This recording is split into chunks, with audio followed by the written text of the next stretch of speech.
Kellna żewġ għażliet, jew li nimxu bil-politika tal-awsterità u nħallu lin-nies weħidhom jew li ninvestu fin-nies. Għażilna li ninvestu bis-saħħa fin-nies.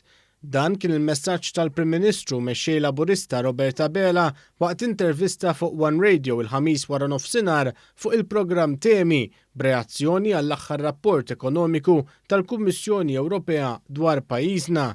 Rapport li jistma' kif din is-sena l-ekonomija Maltija ser tikber b'4.6% u b'hekk darba u nofs aktar minn dak previst 6 xhur ilu.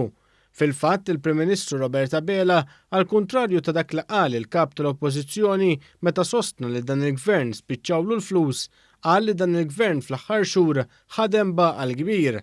Dr. Abela fakkar ukoll kif dan ir-rapport ħareġ mill-istess Kummissjoni li l-istess esponenti tal-Partit Nazzjonalista qed jippruvaw iħammġuna magħha. Tajjeb illi ngħid hawnhekk ukoll li fil-waqt li l-Kummissjoni għandha din il-fiduċja u l-outlook pożittiv fuq pajjiżna, jistona ħafna maħsara li esponenti ewlenin tal-Oppożizzjoni qegħdin jippruvaw jagħmlulna mal-istess Kummissjoni.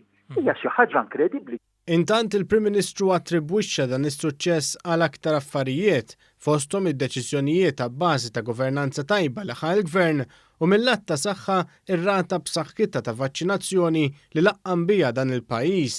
Fakkar kif issa nqabżu loti ta' aktar minn 400,000 doża u b'hekk id-deċiżjoni għaqlija ta' dan il-Gvern li jassigura biżżejjed dożi għall pajjiż.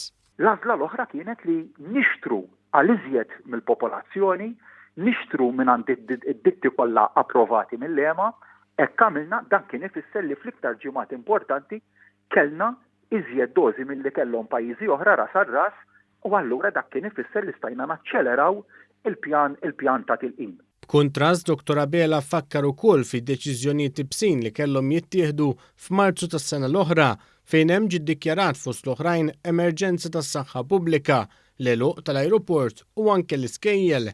Tenna kif minkejja dawn id-deċiżjonijiet, il-Gvern ħadem biex isalva l-impjiegi u n-negozji. Dan fil-waqt li baqgħu għaddejjin u tlestew proġetti maġġuri tal-Gvern. Il-Prim Ministru appella wkoll għal kawtela f'dan il-mument pożittiv għal pajjiżna sabiex ma jiġix preġudikat sajf ta' turiżmu, filwaqt li sostna sabiex kulħadd jirreġistra għat-tilqima tal-vaċċin.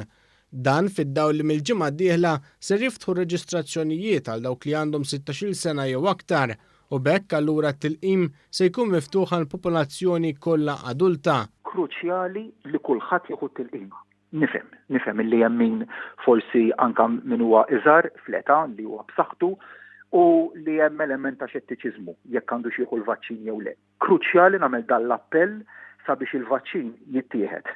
Il-Prim Ministru fakkar ukoll li min ma jkollux iċ-ċertifikat li huwa ħaq il-vaċċin ser ikollu bżonn jagħmel test negattiv minn pajjiżi barranin biex jirritorna Malta u b'hekk tiżdied il-possibilità ta' skareġġ waqt safar.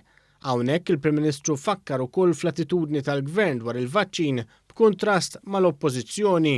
Immaġinak li kellek f'dawn l-aħħar xhur it-tmexxija tal-pajjiż kienet fdata fidejn il-Partit Nazzjonalista. Immaġina meta ġejna għal deċiżjonijiet tant diffiċli u tant kruċjali illi kien ikollok sensiela ta' deċiżjonijiet fuq in-naħa l-ħażina. Fuq ir-radju l-Prim Ministru temm jgħid kemm huwa kruċjali li jinstab bilanċ bejn is-sens ta' ottimiżmu mar-rieda li nibqgħu naħdmu bis-saħħa b'sens ta' kawtela u b'saqajna mal-art.